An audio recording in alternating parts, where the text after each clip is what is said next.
So welcome, everybody. We'll start, and I'm sure folks will continue to join us over the next few minutes, but welcome and thank you for joining today's webinar. I'm Joanna Frank, President and CEO of the Center for Active Design.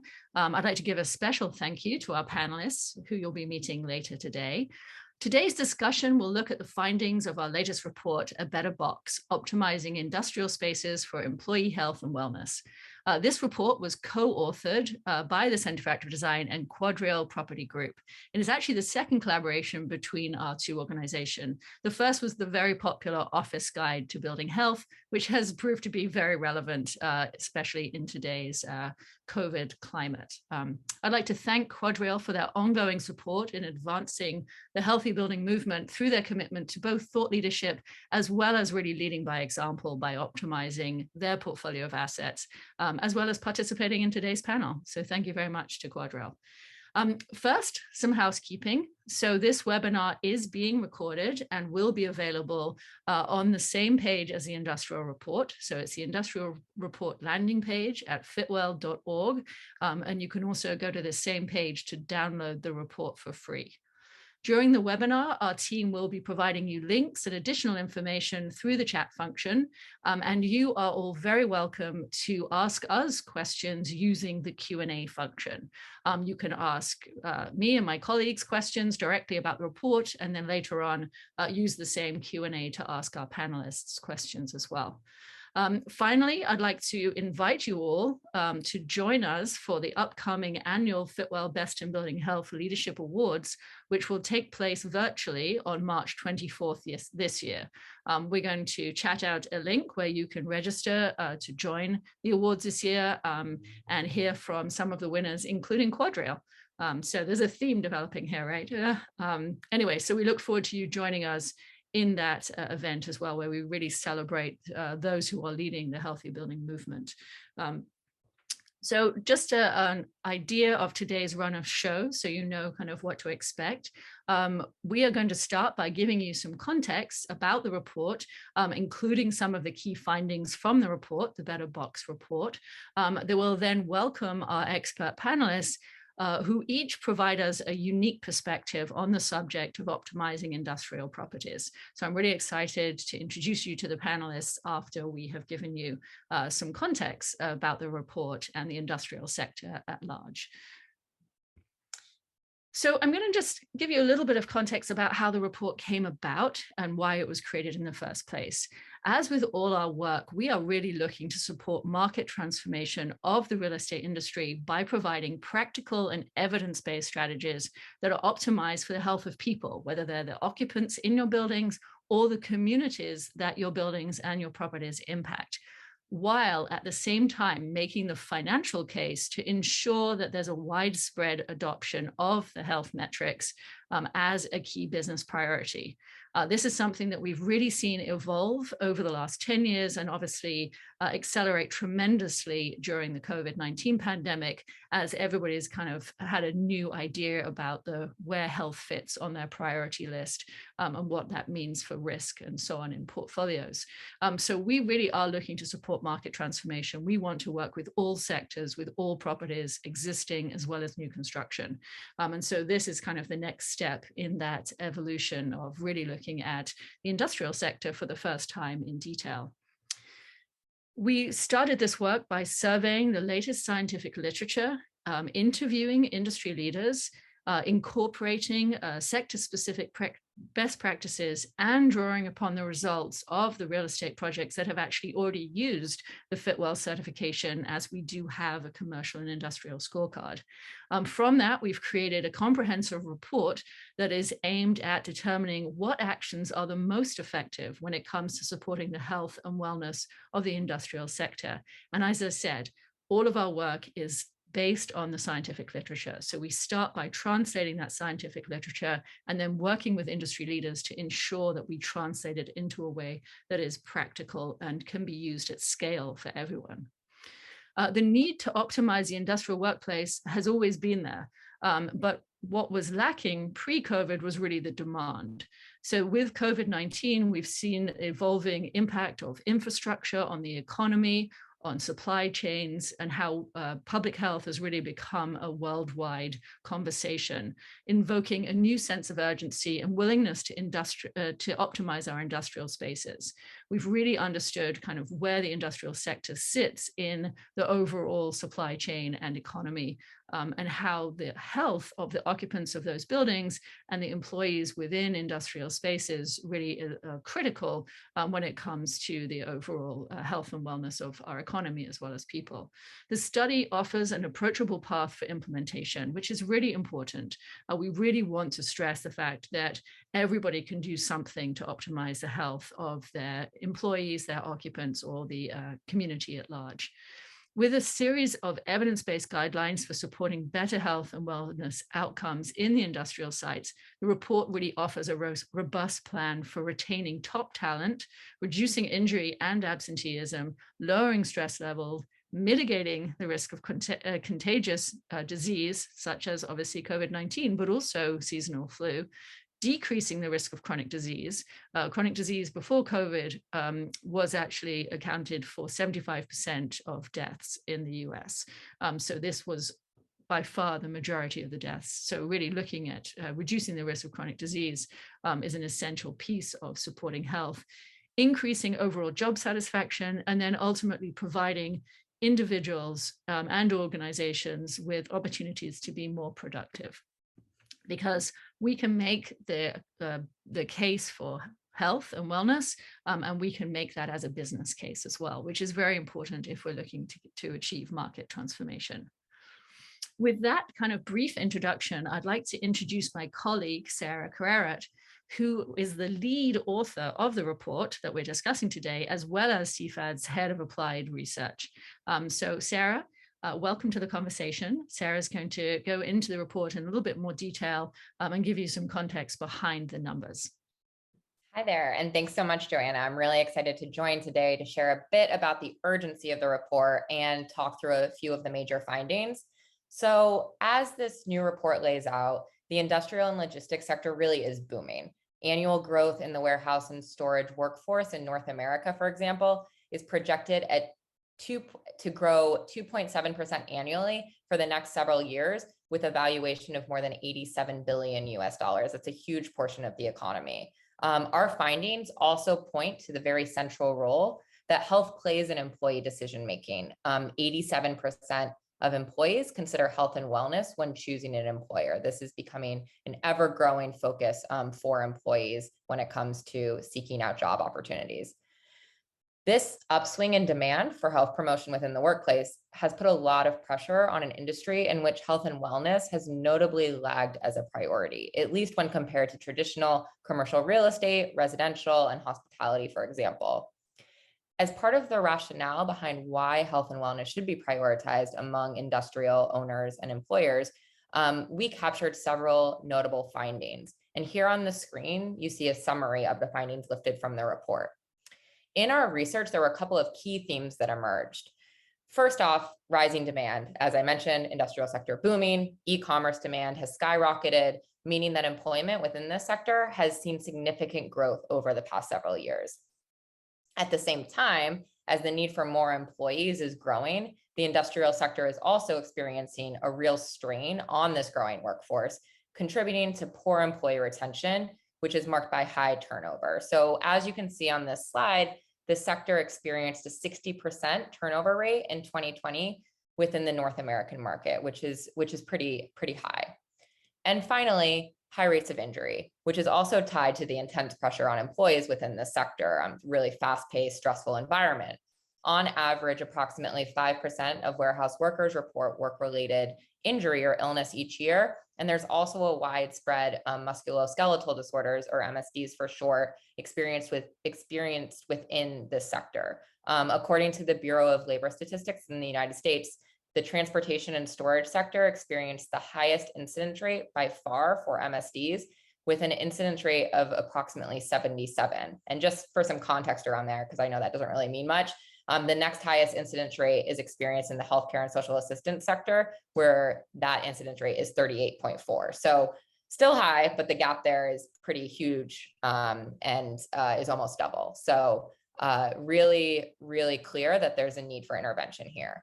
So given these concerns, the high turnover, frequent injury, absenteeism, coinciding with the growing demand among the sector for healthier, safer environments, there are really three key areas for owners and occupiers of industrial properties to focus on.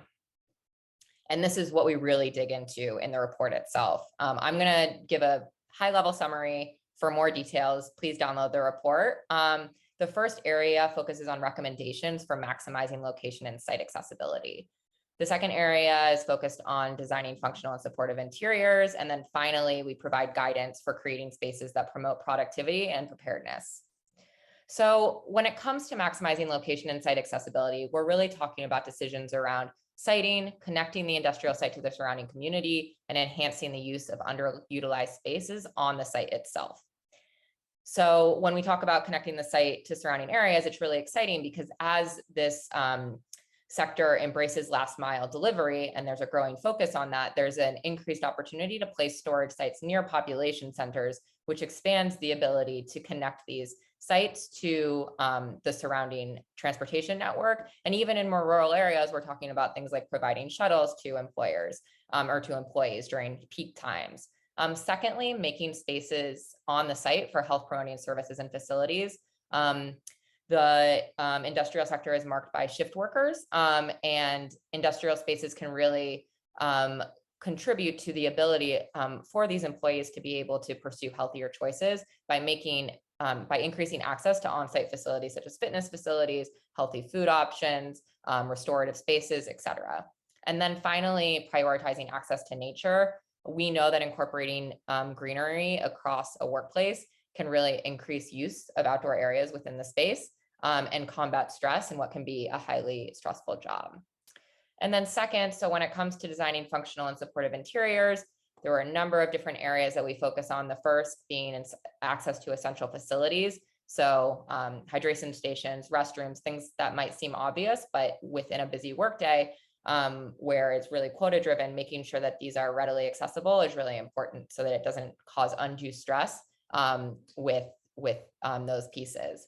And then in the final section, we talk about creating spaces that promote productivity and preparedness, where we really dig into the importance of future-proofing the workplace and constructing a sector that's ready for the unexpected.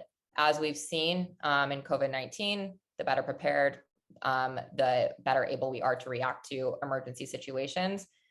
Two-way communication and transparency is vital. And then finally, supporting employee retention through supportive policies such as paid sick leave, comprehensive onboarding, and relevant trainings, which can also decrease risk of injury. And then the last piece I want to cover off on before I turn it back to Joanna is about the benefits of these interventions. The first outcome you see is around attracting and retaining top talent. With the industrial sector's employment force growing, the reliance on human capital is more important now than ever before. And many of the strategies featured in this report have been shown to enhance employee loyalty and growth within an organization. Secondly, reducing injury and absenteeism, which also directly contributes to increased retention. Workers injured on the job are obviously more likely to seek out other employment opportunities, and the design and operation strategies outlined directly address the need and how we can decrease the risk of injuries such as MSDs. Next up, reducing stress levels. As we've mentioned multiple times, many of the jobs within warehouse and storage facilities are fast-paced and stressful, but planning out spaces in a way that better meets employee needs, promotes higher indoor air quality, higher quality indoor air quality, can really reduce workplace anxiety and make sure that workers feel safe and supported, which is essential to decreasing anxiety.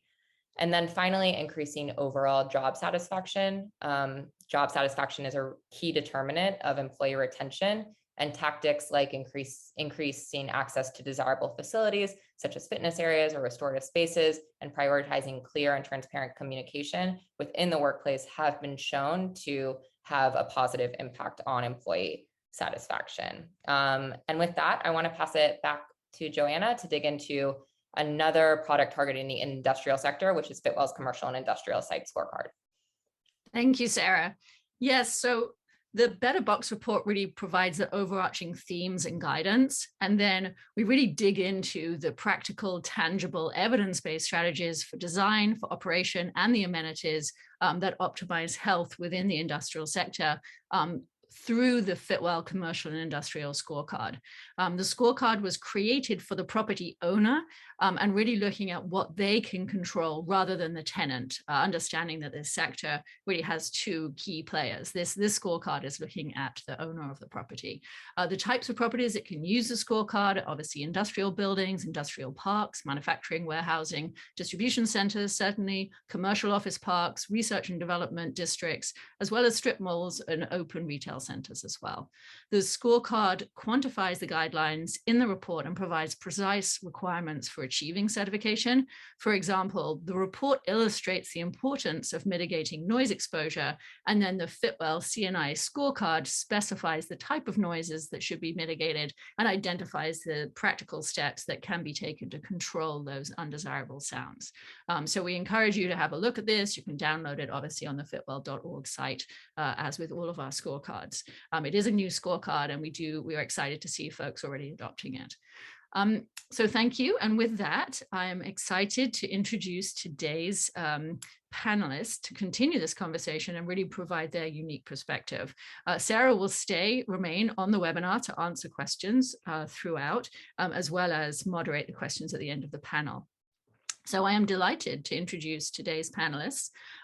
We have Dominique Silva, who is from Train Technologies, Carl Lamb, who is from QuadReal Property Group, and Dan Winters, who is from GRESB, so Global Real Estate Sustainability Benchmark, known as GRESB, or maybe it's GRESB. Perhaps Dan can give us insight, which is the correct pronunciation. So I would invite the panelists now to come on the screen so we can start our conversation. Thank you all. And then I haven't given you obviously their bios or anything. We are chatting those out. So if you guys would like more information on the bios of our panelists, it is there for you. So welcome everybody. Thank you so much for joining us today on this panel for this, I think, really exciting and timely conversation. I'm going to jump straight in there. I'm going to start with a question about indoor air quality. It's very newsworthy. I think there's been a lot of discussion actually in the press over the last 24 hours about indoor air quality. And it's obviously something it's an area that intersects health and sustainability, as it's a conversation that the industry has been having for at least the last decade. And it's the conversation that I feel like we just have to start because it is so top of mind for everybody. So I'm going to start with a question to Dominique, because obviously Train Technologies, this is your core business. So can you talk to us about kind of that intersection between balancing indoor air quality as far as health is concerned, along with sustainability, and some of the innovations that you're seeing in the industry that really allows us to balance those two really key factors? Yeah, definitely. Thank you for the question, Joanna. Always passionate to answer. As people talk about indoor air quality, I think what jumps to people's minds is always around carbon dioxide. So actually, since we're talking about industrial facilities here, let's just take a step back and understand that indoor air quality is much more than just CO2. If we think specifically about industrial facilities, we have a lot of indoor contaminants that generally occur in these spaces. The most commonly, or maybe easier to understand, is the industrial dust. So this is coming from just handling with packaging, from processes, welding, coating, blending, you have it. So just the nature of the work being done. If you don't have proper installation of your building, it is very, very likely that you're also running into issues with dampness and moisture due to leaks. So that also results in a poor humidity, which is another component of air quality. And less obvious one is, a lot of these facilities are still using fossil fuel driven technologies such as boilers to provide heating, whether it be from a comfort or an industrial perspective. These systems are generating a lot of localized emissions, so both particulate matter and CO2. And the list goes on, right? But you told me I only have a few minutes, so I'm trying to keep it short. So the bottom line is there's a lot of sources out there, and I think industrial spaces in themselves are very highly complex because the kind of contaminants in the air that affect indoor air quality are dependent on the usage of the building and the work being done.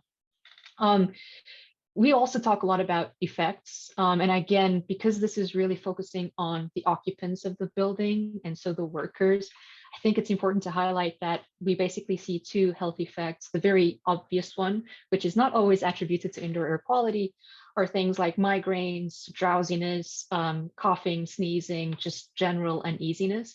People don't always attribute that to indoor air quality, but usually that is the trigger. But then long-term exposure to these contaminants can also result into chronic diseases and ultimately lead to absenteeism as well. So linking back to what Sarah was mentioning before.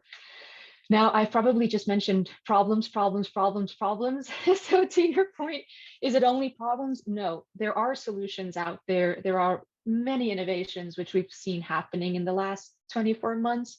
A lot of that accelerated due to the COVID-19 pandemic. But rather than spitting out technologies, I would say the first step is to actually doing an assessment. And I think Fitwell is a really great program to start with that. Understanding what are the root causes for poor indoor air quality, what is happening in the space, how is it being used, how are occupants feeling, what do they complain about, what stands in the way of their work. And based on that assessment, then choose the appropriate mitigation strategies that can help you improve indoor air quality while also balancing the energy efficiency equation. And then last but not least, and I think Dan will appreciate this one as well, it's not sufficient to just do an assessment and then install a new HVAC equipment or a new IAQ device. Management systems need to be put into place as well in order to continuously monitor, because industrial facilities are not static, they change, again, as a result of the work being done, and the mitigation strategies may be different. So these are very dynamic spaces which require dynamic solutions as well. Great. Thank you, Dominique. So that's kind of the perspective from the technical, mechanical, like kind of what we can do, what are all the impacts. Carl, I'd love for you to kind of introduce yourself to the audience and let them know kind of your perspective when it comes to industrial, and then how you see the indoor air quality playing out amongst the people within the building, because really what we're talking about are people. So if you could just give us a little bit of your background and then your perspective on how you see this. Thank you very much, and great to be here as well. Carl Lamb, I'm the Director of Industrial for one of our East Industrial portfolios. My career has been more on the operations side, from a building operator to where I'm currently. So I've had lots of time to interact and interface with day-to-day with our tenants, as well as understanding and listening to some of their challenges and complaints, and positive stories as well. We as as QuadReal, as the landlord owners, our ability to influence the day-to-day air quality of a tenant's operation based on whether they are warehousing or distribution or manufacturing or a business park, our ability to influence that particular metric, it varies because we are not necessarily in full control of those spaces.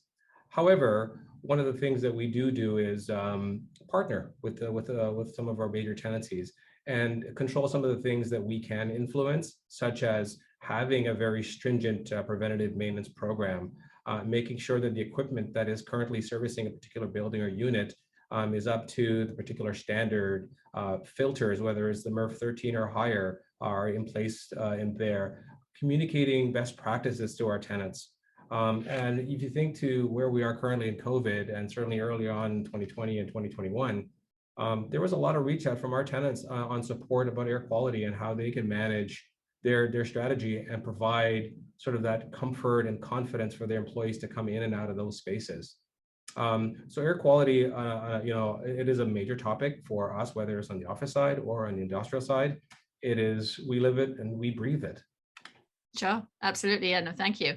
And then finally, Dan, kind of your perspective on indoor air quality, because at GRES, looking at ESG ratings, you guys have been looking at indoor air quality for a long time, but from the sustainability, from the E perspective. So if you can kind of give us a little bit more of the context on what you're seeing as far as a shift in the importance and in the rating systems when it comes to indoor air quality. Well, so I think the headline here is health matters. And what I found most compelling was the graph that Sarah showed.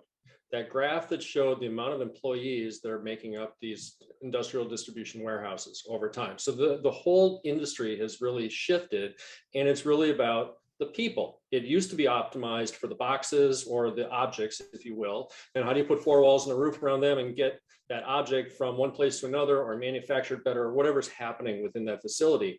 But it all requires people. And those people need to be highly effective. So what GRESB is, and you teased it, is it GRESB or GRESB, tomato, however you do it. And so for those that are tuned in here that don't know me, I'm Dan Winters, I'm head of Americas with GRESB. We were created in 2009 by a group of institutional investors that wanted what I like to call better. So that's a loaded word. What does better mean? So they were looking at the sustainability attributes within their fund managers.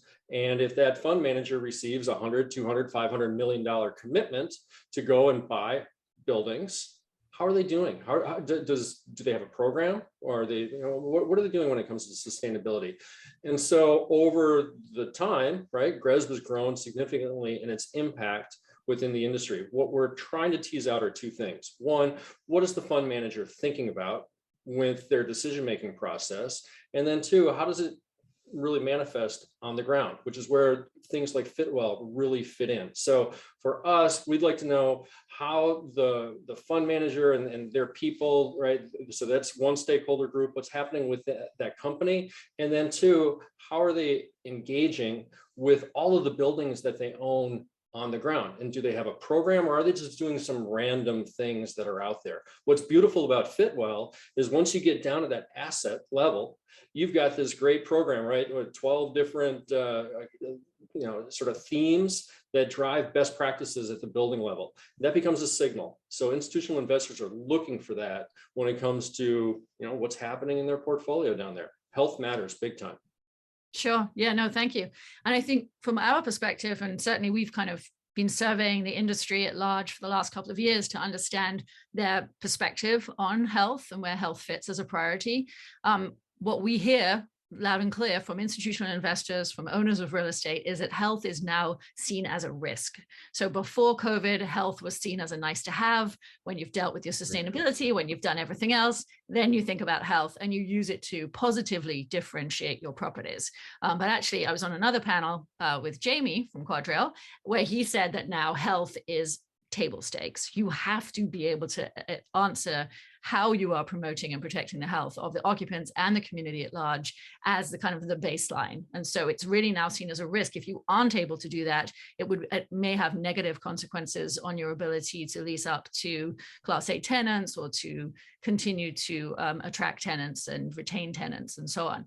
So I'd love to kind of shift the conversation from like looking ESG, which is really quantifying risk in many ways, to understand and have that conversation about risk from all of your perspectives. So Carl, I'm going to start kind of talking about like kind of how you at QuadReal are viewing risk and then also mitigating risk. Like what are you doing on the ground to really kind of future-proof your assets?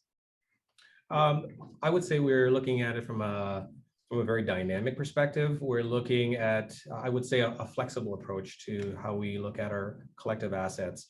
I mean, when we think about as landlords and owners, when we think about the properties and buildings we have within our portfolio, they're not all the same age. They weren't all constructed at the same time. They're all, 30, 40, 50 years old, and some are newer construction. So learning, what we've had to correct for the existing or legacy assets and implementing those lessons learned for, say, new developments. That's how we're evolving our game, so to speak. And if we're looking at an asset that was developed and been in service since, say, the 1970s, that you're looking at very tight spaces, not very ergonomic. The infrastructure is very limited. There's not a lot of green space. It's very utilitarian in nature. Just a place to come and get the work done without consideration for, say, the human element.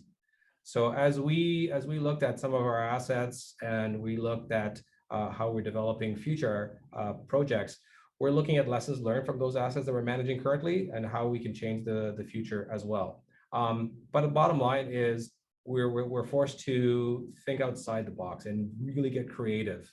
That's been the key thing, and not every asset is the same. So what may work on over one property will not work in necessarily the other one, but there are other elements that you can certainly tap into and leverage the elements of that particular asset. Sure.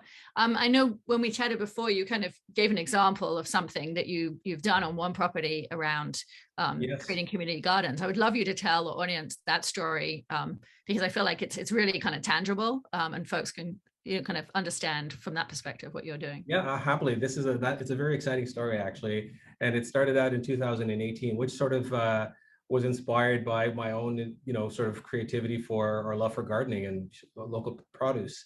So we had a discussion with one of our tenants actually, who's in the garden business, and we mentioned the idea about having, say, a local. We dubbed it the community harvest garden, and we asked if they would be interested in partnering with us, because obviously when you initiate a particular project, there's always that capital outlay. But we thought, well, what better than to partner with other people and share in that success and collaboration? So we partnered with a tenant.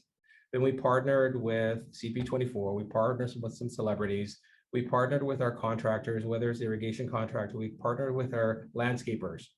And what ended up happening is we were able to parse out a piece of our property that was otherwise unused and install a vegetable garden. And we then communicated it to our tenants about the initiative and encouraged them to adopt a plot. They were very excited because it meant that they get a chance to step out of their office, come out and help, weed and till and harvest. Another peripheral benefit to that as well, the produce that we were yielding was being donated to the local community food bank. So as an interesting stat, it started in 2018 and 2019 it was in full effect. COVID sort of impacted the 2020 and 2021. But over the 2 years, we were able to feed about 380 people or provide 380 meals. In addition to getting folks out of the office, getting fresh air, exposure to sunlight, interacting and feeling that sort of community. We then took that model and transferred it over to one of our other industrial sites, which is completely different in terms of layout and sprawl. You don't have that sort of centralization, but there was no green space. So we just parsed out a portion of parking, ran irrigation again, landscapers, soil, and same program. So we were able to replicate that. Yeah, no, that's fantastic. I think it's really important for folks who are listening and in this sector to understand that what we're talking about is really accessible, right? These are not things that require you to kind of rethink the whole business model. It's really these kind of incremental changes that are thoughtful and bringing all these pieces together that have huge impacts on people's physical health as well as their mental health and social health as well. So kind of being a good partner to that larger community as well. So yeah, that's fantastic. Thank you. It's a great story for us to remember. Dominique, I'd like to turn to you about kind of risk from your perspective, which is a different perspective, and kind of talk a little bit more about the kind of supply chain and so on risk that you guys are facing as an industrial manufacturer. Exactly. Well, yeah, we define risk completely different, and I can speak for ourselves, but also talk for our customers more directly. And I'm going to tie it back to the indoor air quality and the technologies that are going out there. So the two main questions that are, to me, associated to risk is one, people are concerned, right? They're getting all of these things about ways that they can improve their indoor air quality, some technologies being more sophisticated than the others. And you see all these news media stories out there. More and more customers are asking the question, is it safe? Right? Because we're doing all of this because we want our people to be safe. So are these technologies safe is question number one. Question number two is, are they working? So I'm making a big investment, right, in improving my HVAC facility or installing new technologies. How can I be sure that what I'm doing is actually working, it's safe, and I can tell employees and feel good about it? So here also not a very straight answer, just due to the amount of information which is out there. And it has been the focus of Train Technologies and specifically our Center for Healthy and Efficient Spaces, of just understanding what's out there and benchmarking the different technologies. And what I tell customers all the time is, again, first of all, don't jump to the mitigation, right? Don't jump to saying I got to install more UV lights, right? Because that's what everyone is talking about. Don't jump to saying, oh, I've got to increase outdoor ventilation because that's what ESHRE is saying. Like, no, you got to take a few steps back and start with understanding your building. What are the root causes? Because if you have high levels of VOCs, maybe increasing outdoor ventilation isn't going to really help you, but it is going to increase your energy costs, right, by 40%. So that's a risk you'll have to deal with. So, you know, trusted partners. I love programs like FitWell because they are outcome oriented, and the outcome is a healthier environment and healthier people. So don't jump to any technology out there because it has fancy marketing claims. Trust the science-based research and make sure you're working with the right partners. So Carl, you mentioned partners in a completely different context. I'm going to mention partners as well, people who are highly skilled to really understand the best mitigation practices for the outcome that you're trying to achieve. Yeah, absolutely. And then Dan, I mean, I think risk for you, I mean, ESG, I would say it's all about quantifying risk. Would you say that that's true? And that's kind of how I think about it. And historically, I think we're looking for market transformation, and historically we've been looking very much at E, and now we're obviously talking about E and S in this conversation. Can you kind of talk about the co-benefits and how to really think about this in a more holistic way? So absolutely. So it's really interesting to hear both perspectives from Dominique and Carl, because what I was hearing were tenant amenities, but they were different, right? One is what's happening inside the building and is it healthy and is it safe? The other is what's happening with other aspects of the building and can we make a contribution that might be beyond ourselves? And ESG is a big tent. So it's all of those. What institutional investors want, they want better. Okay, I introduced that idea, but it's really better risk-adjusted returns, right? They are in a return business game. However, they also have a very long duration with their time cycle of how long they're thinking, 30, 40, 50-year portfolios, because they have a stakeholder base that's who they need to provide for. So what the better is better outcomes at the building that lead to sticky tenants that stay around, higher rents and higher NPVs and IRRs. Those are all great, but they're also looking for co-benefits, things that are happening, you know, outside the four walls within the community as well, because that's really critical to keeping everything moving along, right? So ultimately, I see ESG as progress and people wanting partners in progress, seeking out those best practices and then implementing them, as Carl articulated, with a program. I am confident everybody that's listening in here to this webinar has random acts of sustainability that are happening all throughout their company and their portfolio. How do you create a program, elevate those best practices and move it forward? That's really where this industry, this ESG industry, has coalesced. E is easy, right? Well, it's easier, right? Now, Water, waste, GHG emission data. And then those are metrics that you can wrap your brain around. The S, social, sometimes I call that squishy. It's kind of difficult, right? Yeah. And so it's going to evolve. We're trying to make the environments better for humans. But we're in an industry where affordable housing was the S. Come on, there's a lot more going on here than this. And the examples are here with Dominique and Carl. Yeah, absolutely. I mean, I want to kind of keep going on that theme with you, Dan, around kind of that market transformation, because I think you're in a unique position to see, you've kind of seen market transformation over the last decade around around environment. Like a decade ago, we were talking about reduce, recycle. People hadn't coalesced around carbon as a metric. The conversation was squishy around sustainability metrics, right? There were a lot of different metrics that were vying to be the metric. And I think we're in a similar position here with S. We would say from our perspective that we can quantify S, right? We can use health and the human-centric approach to quantify S. It also impacts E as well. But I think there are a lot of metrics that we can use, but we haven't got that kind of, people aren't coalescing around a single metric at this point. So I'd love for you to give us your perspective on kind of how do we bring about market transformation around health using things like the kind of demand for ESG as a driver, because we know ESG is driving the market. We want market transformation. How do we bring those two together from your perspective? I'm sorry. So often it's been well, what's gotten us here many times has been a bottom-up approach. Carl takes initiative. He starts to play offense. He brings together partners as an outcome in a building and says, this was cool, let's do it over here. What's the dynamic that's more happening now? It's top down. And so whether it's institutional investors, whether it's the C-suite, people saying, we really need to embrace this stuff. We're seeing our competitive advantage either strengthen because we have a great program, or we're feeling like it's eroding and we're getting left behind. Either way, that's tension on these issues to move the market, to bring forward that transformation that we're talking about. So it's become a top-down. People are very focused on this, but the metrics will continue to evolve, and they are rather situational. The metrics that apply for a distribution warehouse are a little bit different than it might be for where heavy manufacturing happens, say at a car factory or something like that. So you do have to have the business context in place.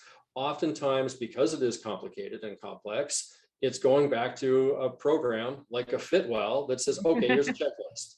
And with that checklist, you make decisions about the business context from those really bright ideas that are on this as to what makes sense for you, and then implement them and track those metrics. Dominique led with that, saying, Dan was going to be excited to hear this, because what she said was having a system in place to track this over time, to know if it's being an effective intervention. That's what's really critical, and it's a missing piece.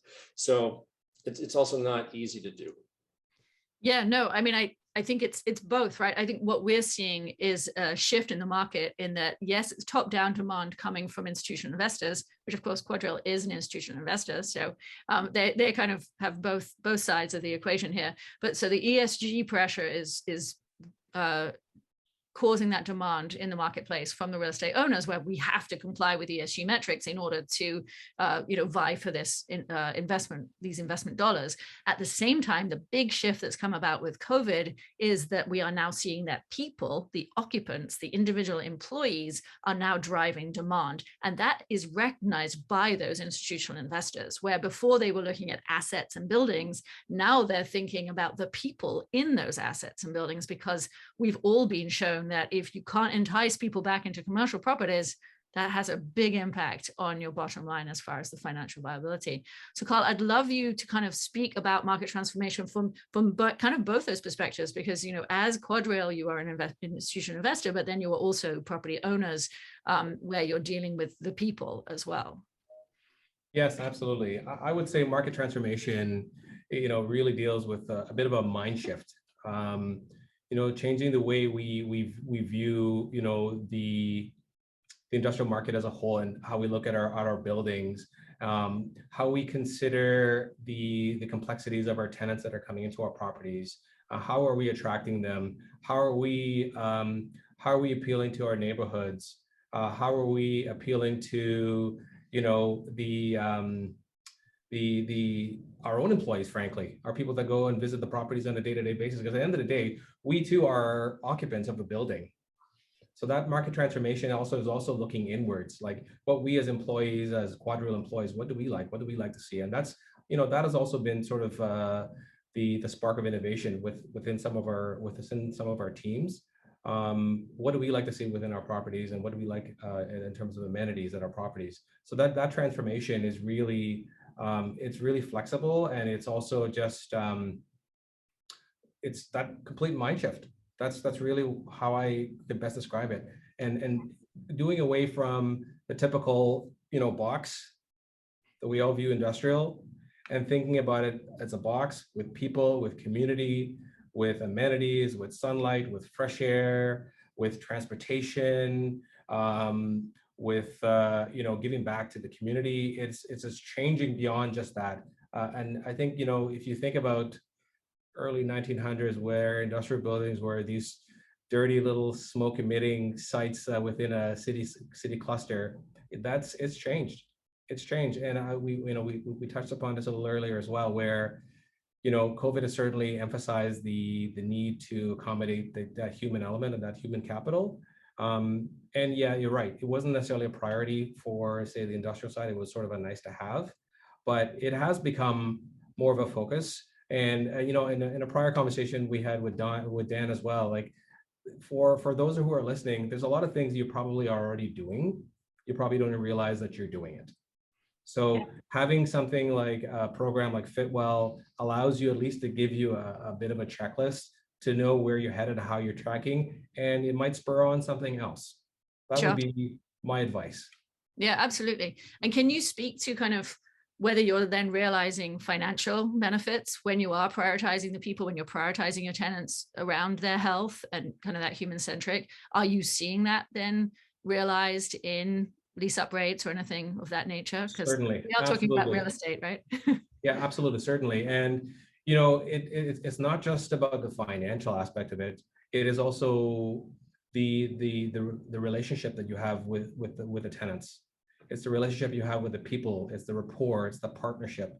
So we are, to answer the immediate question on the financial, and we are seeing tenants renew with us and stay with us. And oftentimes, especially in this current market space, it's at higher rents. So having those amenities, having that those elements to consider people, really entices and make existing tenants more apt to renew at higher rates. And by us having those initiatives and those programs and practices, and also just showing that and communicating that we're thinking about people, it helps us partner with those tenants, and they're more likely to cooperate with us. They're more likely to collaborate with us on initiatives. So you're not always having to go in there cold and try to convince them, hey, we want to do this. We want to get your meter readings. Are you guys interested in putting in a community harvest garden here? Are you interested in putting in check meters to see how your consumption is doing for your water? They're more inclined to participate and join sort of the bandwagon, if you want to call it that. Yeah, that's great. No, I think that's fantastic. I think for everyone to hear that as well, because we are in a business, right? The business of real estate isn't to promote health. The business of real estate is to increase the return on investment. So if we constantly have to be able to demonstrate that prioritizing the people, prioritizing tenants actually does have a direct business benefit. And that way we can bring about market transformation. Yes, Dan. If I may, so this is the ESG trap. The ESG trap is I did this, therefore it led to that. And so it's difficult. What Carl has described are we put together an amenity package. It was great to attract somebody. We then engaged with them as partners in progress to come up with other things that they value, and they stuck around. A tenant in place means no vacancy, no TIs, continuity of rent. That is a huge home run. So if you thought that maybe this amenity package, mattered, but the tenant left, it's like, oh, well, shoot, we're not going to do that again. We need to do something else. No, I don't know. It maybe didn't matter to those people, but it matters a lot to, where am I going with it? Helping people stick around, and then having that indirect, right? We did these things and it led to some indirect benefits that kept those folks sticking around. That's really was the heart of my message. Sorry, I got a little distracted. Yeah, no, and I would just, if I have a minute, Joanna, just to kind of tie it in, right? And maybe this applies more to manufacturing facilities, owned operations, but thanks to ESG and a lot of the great work that GRESB is doing, we see more and more companies making environmental commitments, right? Train technology is one of them. We've come out saying, all right, 2030, we're going to be carbon neutral in terms of operations and no waste to landfill. That's all kind of focusing on the E, right? How we want to demonstrate the E. What I've been learning, and look, I'm new to all of this as well. And what my learning journey has taught me is that when you think about the co-benefits, it's like, by doing this, what other areas am I touching, right? So by going carbon neutral and by decarbonizing my operations, what does that mean in terms of local air pollution? By reducing waste, what is that doing by having less packaging? So I love what Dan was saying, which is it's not an input output. I think the more business leaders get comfortable with exploring the co-benefits and articulating that narrative, the more it's going to feel like, to Carl's point at the beginning, I'm already doing a lot of things, which is actually promoting health, right? Either I do a little bit more, or either I can communicate it a bit better. So that would be my key message, which is you're probably already doing a lot. This isn't a whole new thing that we're asking people to undertake. Yeah, no, absolutely. And as folks kind of pull their questions together, I do want to kind of finish this part of the panel discussion with kind of following up on what you were just saying, Dominique, and that is, what are the next steps for folks listening? Like, how do we unpack this kind of big topic into something that's tangible and that everybody can feel like, okay, I really want to do something. I want to take the next step. From my perspective as a manufacturer, my perspective as an investor, my perspective as a property owner or a tenant within the property, like what are those tangible next steps that folks can really kind of take away from this and feel like, yes, we are motivated. We see that demand. We see those turnover numbers when it comes to employees. We see the value. What do we do next? Dominique, do you want to kind of do a fast round of what do we do next? How do we continue this discussion into something that's tangible and affects change? Well, this might be a very obvious answer, Joanna, but I would start with the scorecard, right? The Fitwell scorecard. It's a great way to just kind of start with, oh, I'm already doing this. Oh, we could do this, right? And just start looking at it together. And then areas that you feel are weaknesses, there are partners out there ready to help you follow the assess, manage, mitigate, manage process. So I'll keep it short because you asked for it short, but I could go on forever. Yeah, no, I think that's a good point. And I think that is one thing that I wanted to kind of stress is that we don't have to start at the beginning, right? We don't have to reinvent the wheel. The evidence base around how to create environments that are designed for people to thrive in, that evidence base goes back 100 years and has been growing ever since. So the evidence base is there. We know how to create environments that are optimized for people. And now it's really like, how do we make the business case? How do we respond to demand in the industrial sector? We're already seeing a lot of movement on the commercial when it comes to office and residential because of demand. Dan, I'm going to go to you now. What are the practical next steps that you would kind of advise from your vantage point? Well, thanks for coming back to me, Dominique, you saved me. So I was seeking the co-benefits, right? That's really, I mean, look for those, because if you're trying to say, I did this, it led to that, and that was some kind of direct financial outcome, that's kind of the miss with ESG. It's, I did this and it led to all these other things, and there were big financial benefits. So I think the next step is follow Carl's lead, play offense. Think about things that you can do. Don't play defense and say, well, wait, let's wait to hear from somebody and their ESG ideas, right? Convene people internally. What are the good things that we're doing at various places around our business? Put it within your business context and then go for it and start to implement in a programmatic fashion downstream with a vast amount of properties within your portfolio.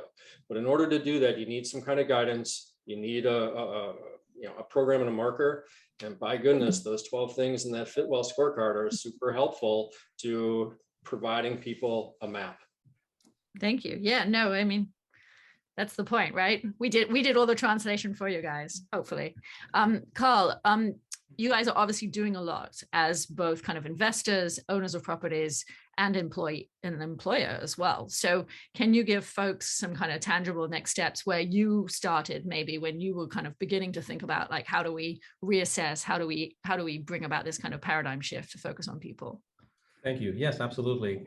And I would say to that whole approach and that perspective is that we had to wear multiple sort of lenses and look at it from a different sort of perspective, if you will, and look at where your properties are situated. And without getting too prescriptive, like looking at where your properties are situated, look at your tenancies, and try to leverage those nuances. So if you have a property that's located near schools, look at how you can partner with a school. If you've got property near residential neighborhoods, look at how you can partner with them. If you're near an airport, as an example, play nice. If you're near government facilities, look how you can, collaborate with them and make sure we're maintaining sort of that neighborly sort of relationship. So our approach has always been sort of very flexible, but geared towards partnerships, because we find that partnerships have been, sort of the secret ingredient in gaining momentum and getting buy-in and getting cooperation, and you share in that success. That collaboration is the key to success. Nothing can really be done individually, so to speak. That's how, be flexible and looking at your assets, and leverage partnerships. That's it. That's great. Yeah, no, thank you. So I think a lot of information here, a lot of kind of different perspectives, obviously, but kind of all looking at the same thing. And that is, there's a lot you can do there's a lot you're probably already doing. And it's really about quantifying and understanding that that is health promoting, that you are already actually addressing some aspects of health for the employees or for the tenants or for the community at large. And it's really about understanding that and then replicating it. I'm going to, one of the questions here, I'm going to actually direct over to you, Carl, as someone who's really kind of on the ground and knows your tenant base and the folks within the buildings. So the question is really about kind of that warehouse employees are often on their feet all day. It's actually very physical. There's a lot of physical activity. So usually we're promoting physical activity because we're talking about office spaces. So do you see the individuals within your properties still seeking out additional physical activity, or do you see a greater demand for respite and areas of relaxation and that kind of counterbalance to their otherwise physically active jobs? Definitely, and in surveys, tenants and occupants, the ones we're able to get response from, definitely areas to relax, quiet space. The hustle and bustle of the interior environment, it's all fast-paced, quota-driven, as we know. They want a spot or place where they can remove themselves and sit quietly. And that's also something that we're looking at, how we can expand that as part of our tenant amenities.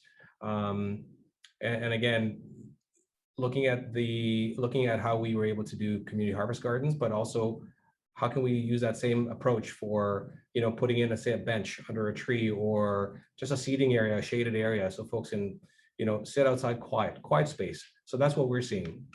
Okay, great. There's a need for that. Yeah, no, I mean, it totally makes sense. And I think that this kind of brings us back to a theme, I think, that's also emerged. And that is that you really need to be creating environments that are specific to the needs of the occupants of your building. Exactly. And that, I think, is something, perhaps, Dan, that you brought up, in that this is a very diverse sector. We're calling it industrial, but it is, the diversity of the kind of assets and the kind of work that's happening. How are you, Dan, seeing where are you seeing the consistencies across this sector? Or are you seeing that at this point there isn't consistency, and that's kind of one of the reasons that we aren't seeing as much information about the industrial? Because as far as ESG reporting is concerned, industrial, I would say, is very low on its reporting. It is, and the kind of consistency that people are used to are, throughput and dollar volumes per employees and things like that. So it's always tied to this money thing, and where the S is non-monetary co-benefit sort of things, and productivity and turnover. Those are the first step, and we maybe have some systems to do that, but they are complicated, causation and whatnot. I like what Carl just said, right? They were doing tenant surveys, and they're doing them writ large across all of their portfolio. And that's asset management 101. Talk to your tenants, find out what they want, and deliver for them. That's how, and honestly, what ESG has done is it's brought asset management and those best practices really into focus. So it's a little bit less about the deal, and it's a lot more about how that building operates and what it's doing for the people and the economy. Great. Yeah, absolutely. So there's another question here that's talking about kind of reducing absenteeism, staff retention, morale, et cetera. Right, which I think is exactly what we're talking about. And I think that there's a question just kind of asking about it generally. But I do think that those are some of those co-benefits that actually do have financial and monetary benefit. Anybody is welcome for the last word on, how do you look at those productivity measures, look at the absenteeism, reduction in absenteeism. And you saw the numbers at the beginning, very high levels of workplace injuries, which obviously lead to absenteeism, very high levels of turnover, which lead to big gaps in your workforce, supply chain issues, which I think we are all very aware of at this point. And that's not going away. Dominique, would you like the last word on supply chain? We have a whole minute. I felt that question was coming. Yeah. So I'm not the expert on supply chain resiliency, but I know that we set up a whole team who's at Train Technologies dealing with that. From my experience in the past of sort of being a product manager, I relied a lot on supply chain resiliency and the people's ability to have a certain quota to be able to meet the demands of my customers. And I knew what it meant when an operator on the assembly line got sick and left for a day, right? And what that meant in terms of my production schedule. So Not sure if this answers your question directly, Joanna, but just, for me, anything that we can be doing to promote employee health and just it has a direct co-benefit in terms of minimizing the risk related to supply chain. If we can just deal with suppliers and not have to deal with disruptions within our own workforce, how is this not a benefit? Great. Fantastic. Well, I want to thank all of you so much. Thank you so much for being on the panel today and participating in this discussion. I feel like this is the beginning of a discussion for the industrial sector. This is something that we are looking to encourage more of. The demand isn't quite there from the industrial sector, so we're really looking to build demand. So I really appreciate all of you participating and adding your voices to this. And yes, we're going to have one last slide which gives you information on where to download all of these resources.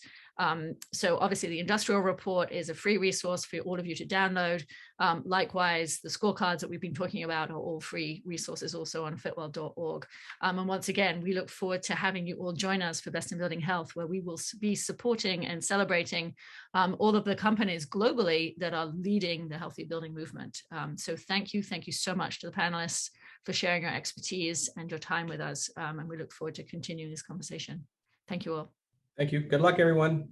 Thanks. Thank Bye. you.